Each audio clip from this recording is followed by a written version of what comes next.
ನಮಸ್ಕಾರ.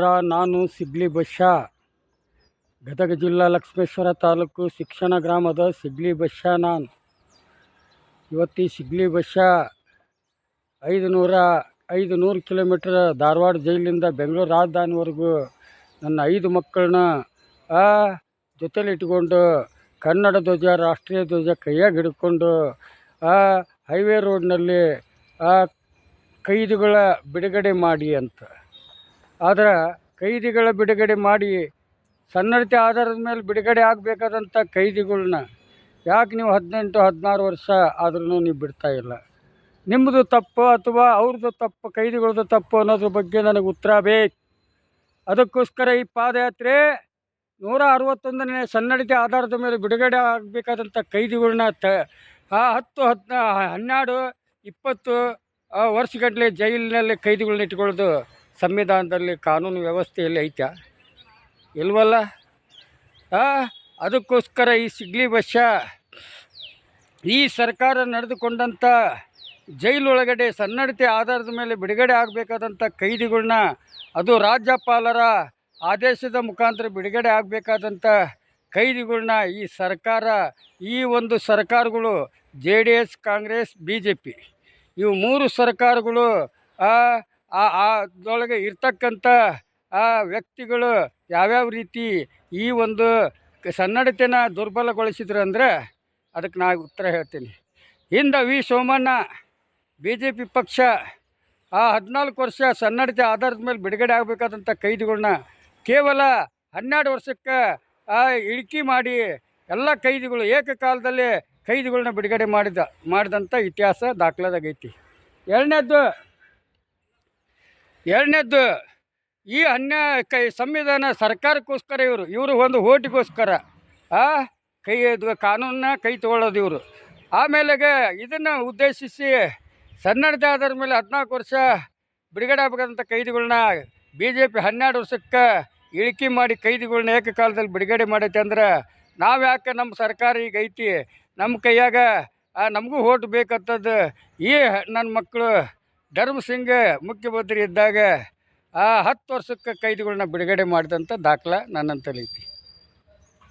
ಆಮೇಲೆ 14 ವರ್ಷಕ್ಕೆ ಬಿಡುಗಡೆ ಆಗಬೇಕಾದಂಥ ಸನ್ನಡತೆ ಕೈದಿಗಳನ್ನ ಈ ಒಂದು BJP 12 ವರ್ಷಕ್ಕೆ ತಮ್ಮ ಓಟ್ ಬ್ಯಾಂಕಿಗೋಸ್ಕರ ಬಿಡುಗಡೆ ಮಾಡಿದ್ರು. ಇದನ್ನು ಉದ್ದೇಶಿಸಿ ಕಾಂಗ್ರೆಸ್ ಸರ್ಕಾರ 10 ವರ್ಷಕ್ಕೆ ಕೈದಿಗಳು ಬಿಡುಗಡೆ ಮಾಡಿದ್ರು. ನಾನು JDSನಲ್ಲಿ ಪ್ರಧಾನಮಂತ್ರಿ ಆದಂಥ ದೇವೇಗೌಡರ ಇತಿಹಾಸ ಐತಿ. ನನಗೂ ಎಷ್ಟು ಹಕ್ಕು ಐತಿ ಅಂತದ್ದು ಕಾನೂನು ಅಲ್ಲಗಳದು, ರಾಜ್ಯಪಾಲರನ್ನ ಅಲ್ಲಗಳದು, ಇವರು ಕಾನೂನು ಕೈ ತೊಗೊಂಡು ಈ ಒಂದು BJP ಮಾಡಿದಂಥ ತಪ್ಪು, ಕಾಂಗ್ರೆಸ್ ಮಾಡಿದಂಥ ತಪ್ಪು ನಾನು ಯಾಕೆ ಮಾಡಬಾರ್ದು ಅಂತಂದು ಇವರು 8 ವರ್ಷಕ್ಕೆ ಕೈದಿಗಳನ್ನ ಏಕಕಾಲದಲ್ಲಿ ಬಿಡುಗಡೆ ಮಾಡಿದರು. ನೋಡಿ, ಓಟ್ ಬ್ಯಾಂಕಿಗೋಸ್ಕರ ನಮ್ಮ ಸಂವಿಧಾನನ ಅಲ್ಲಗಳದು ನಾವು ಬಂದಂಥ ದಾರಿಯಲ್ಲಿ ನಡೆಯೋದು ಎಷ್ಟರ ಮಟ್ಟಿಗೆ ಸರಿ? ಇವರು ಅಪರಾಧಿಗಳು ಏನು ನಿರಪರಾಧಿಗಳು? ಅವಾಗ ರಾಜ್ಯಪಾಲ ಇದ್ನೋ ಇಲ್ಲೋ? ಇದು ನನಗೆ ಪ್ರಶ್ನೆಗೆ ಉತ್ತರ ಬೇಕು. ಇವತ್ತು ದರ್ಶನ್ ಅವರ ಒಂದು ಪ್ರಕರಣ ಚಾರ್ಜ್ ಆಗೋಂಥ ವ್ಯವಸ್ಥೆ ಇವತ್ತಿನ ದಿನ ಐತಿ.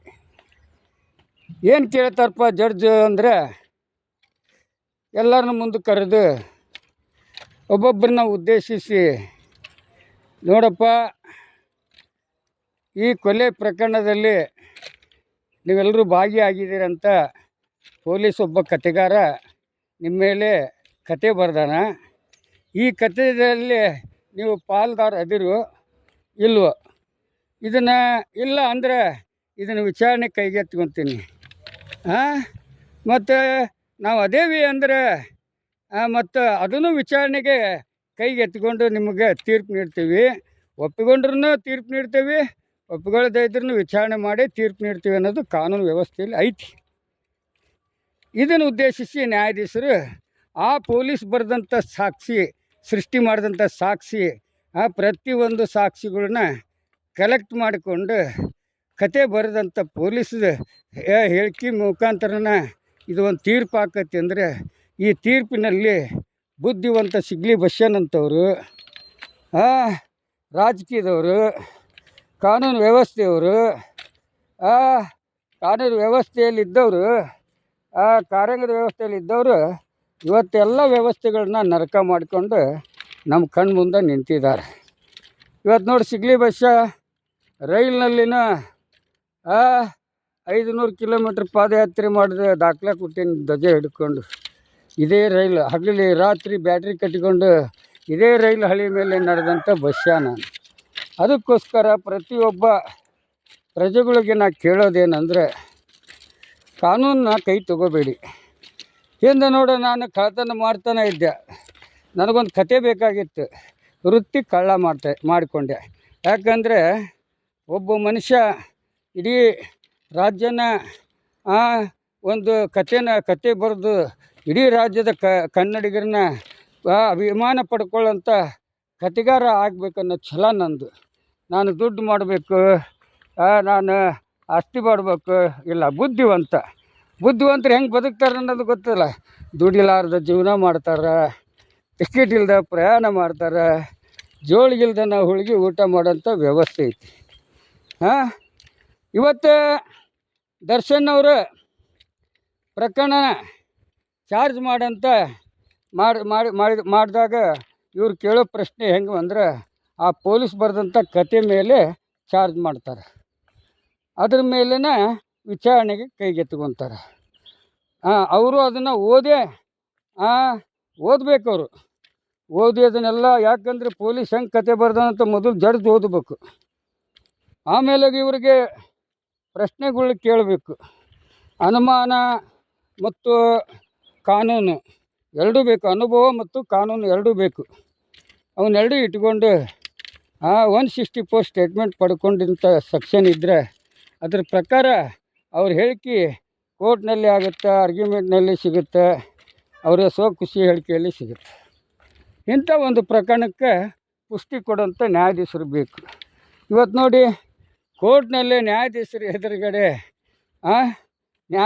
ಎದುರುಗಡೆನ ಒಬ್ಬ ನ್ಯಾಯವಾದಿ ಕಾನೂನು ಬಲ್ಲ ಮಗವ ಶೂ ಎಸ್ತ, ಅಲ್ಲಿ 2 ಮಂದಿ ನ್ಯಾಯಾಧೀಶರು ಇದ್ದಾರೆ. ನಾವೆಂಥ ಹುಚ್ಚು ನನ್ನ ಮಕ್ಕಳು ನೋಡು, ಅಲ್ಲಿ ಜಾತಿ ಬರೋಂಗಿಲ್ಲ. ಒಬ್ಬ ನ್ಯಾಯಾಧೀಶನಿಗೆ ಒಂದು ಸ್ಥಾನ. ಆ ಒಬ್ಬ ನ್ಯಾಯಾಧೀಶನಿಗೆ ಅವಮಾನ ಮಾಡಿ ಆಮೇಲೆಗೆ ಹೇಳಿಕೆ ಕೊಡೋದು, ಆರೋಪಿ ಮಾತನ್ನ ನಂಬಂಗಿಲ್ಲ, ಪೊಲೀಸರ ಹೇಳಿಕೆನೂ ನಂಬಂಗಿಲ್ಲ. ಅಂದ ಬಳಕೆ ಇವತ್ತು ಅಂಥ ಕಣ್ಣೆದುರುಗಡೆ ನಡೆದಂಥ ಘಟನೆಗೆ ಪಂಚನಾಮೆ ಯಾಕೆ, ಸಾಕ್ಷಿ ಯಾಕೆ, ಪೊಲೀಸ್ ಯಾಕೆ? ನ್ಯಾಯಾಧೀಶರ ಆ ಸ್ಥಾನದಲ್ಲಿ ಹೊಡೆದಾಗ ಅವನು ಒಳಗೆ ಹಾಕ್ಕೊಂಡು ಮತ್ತೊಂದು ನ್ಯಾಯಸ್ಥಾನದಲ್ಲಿ ಮತ್ತೊಬ್ಬ ನ್ಯಾಯಾಧೀಶರನ್ನ ನಿಲ್ಲಿಸಿ ಆ ಒಂದು ಪ್ರಕರಣ ವಿಚಾರಣೆ ಮಾಡಿ ಅವನ ಅಪರಾಧಿನೋ ನಿರಪರಾಧಿನೋ ನೀವು ತೀರ್ಪು ಕೊಡಬೇಕು. ಅದನ್ನು ಬಿಟ್ಟು ದರ್ಶನ್ ಅವ್ರ ಕೇಸಿನ ಬಗ್ಗೆ, ದರ್ಶನ್ ಅವರೊಬ್ಬರೇ ಕೊಲೆ ಪ್ರಕರಣದಲ್ಲಿ ಜೈಲು ಒಳಗಡೆ ಇದ್ದು ಬಂದವರು ಇದ್ದಾರೆ. ಬನ್ನಿ, ರುಂಡನ ಕಡಿದು ಮುಂಡನ ಅಲ್ಲೇ ಬಿಟ್ಟು ರುಂಡನ ತೊಗೊಂಬಂದು ಸ್ಟೇಷನ್ಗೆ ಕೊಟ್ಟು ನಾನೇ ಕೊಂದೇನೆ ಅನ್ನೋಂಥ ಅಪರಾಧಿಗಳು ಇವತ್ತು ಬೇಕಾದಷ್ಟು ಉದಾಹರಣೆಗಳು ಕೊಡ್ತೀನಿ. ನೀವು ಸಾಕ್ಷಿ ಮೇಲೆ ತೀರ್ಪು ನೀಡಬೇಕು. ಆಧಾರನ ತೀರಿಸ್ಬೋದು, CC ಕ್ಯಾಮ್ರಾದಲ್ಲಿ ಅವರೆಲ್ಲ ಮಾಡ್ಕೋಬೋದು. ಇವನ್ನೆಲ್ಲ ಒಳ್ಳೆ ಬುದ್ಧಿವಂತಲ್ಲ ಯಾರು? CV ನಾಗೇಶ್ನಂಥವ್ರು, ನಮ್ಮ ಸಬಾಸ್ಟಿನ್ ಅಂಥವ್ರು, ಅನ್ಶಿ ವರ್ಮನ್ ಅಂಥವ್ರು, ದೇಶಪಾಂಡೆ ಅಂಥವ್ರು, ಮತ್ತು ಅಶ್ಮತ್ ಪಾಷನ್ ಅಂಥವ್ರು, ಇಂಥ ಒಂದು ನ್ಯಾಯವಾದಿಗಳು ಸಿಗಬೇಕು. ಅವರೆಲ್ಲ 50 ರೂಪಾಯಿಗೆ ಕೇಸ್ ನಡೆಸ್ತಂಥ ಲಾಯರ್ಗಳು. ಇವತ್ತು ಒಂದು ಚಾರ್ಜ್ ಶೀಟ್ ಎತ್ಕೋಬೇಕಾದ್ರೆ ಕೋಟಿ ಲೆಕ್ಕ. ಎಂಥ ಕಾಲೈತಿಪ್ಪ, ಎಂಥ ಕಾಲೈತಿ. ಇರಲಿ, ಜೀವನದಲ್ಲಿ ಅನುಭವ ಬಹಳ ಮುಖ್ಯ.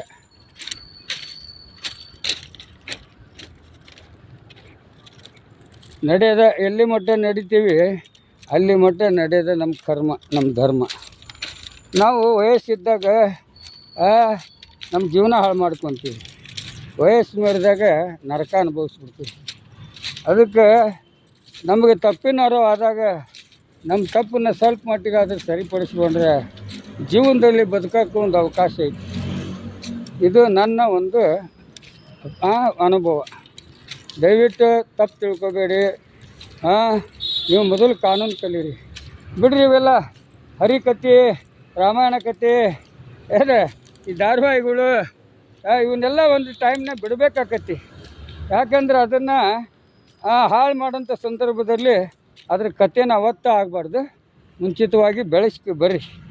ಅಂಬೇಡ್ಕರ್ ಕೊಟ್ಟ ಇತಿಹಾಸ ದೊಡ್ಡದು, ಒಂದು ಧರ್ಮ ಕೊಟ್ಟ ಇತಿಹಾಸ ದೊಡ್ಡದು ಅನ್ನೋದು ಜನರ ಉತ್ತರ ಕೊಡ್ತಾರೆ. ಏನು ಮಾಡೋಕ್ಕಾಗಲ್ಲ, ಹುಚ್ಚರ ಜೊತೆಲೆ ಹುಚ್ಚರ. ಇಲ್ಲಿ ದನ ತಿನ್ನೋರು ಇದಾರ, ಸತ್ತು ಹಣ ತಿನ್ನೋರು ಇದಾರ, ಹಂದಿ ತಿನ್ನೋರು ಇದ್ದಾರೆ, ಬಸವಣ್ಣವ್ರು ಹಾಕಿದಂಥ ಬಾಳೆ ಎಲೆಗೆ ಅನ್ನ ತಿನ್ನೋರು ಇದ್ದಾರೆ. ಎಲ್ಲರೂ ಅವ್ರವ್ರ ಜಾಗದಾಗ ತಿಂದು ಅವ್ರವ್ರ ದೇವ್ರ ಮಡಿಯಾಗಿ ನಡ್ಕೊಂಡು ಹೋದ್ರೆ ಇದ್ರಲ್ಲಿ ಏನು ತಪ್ಪು?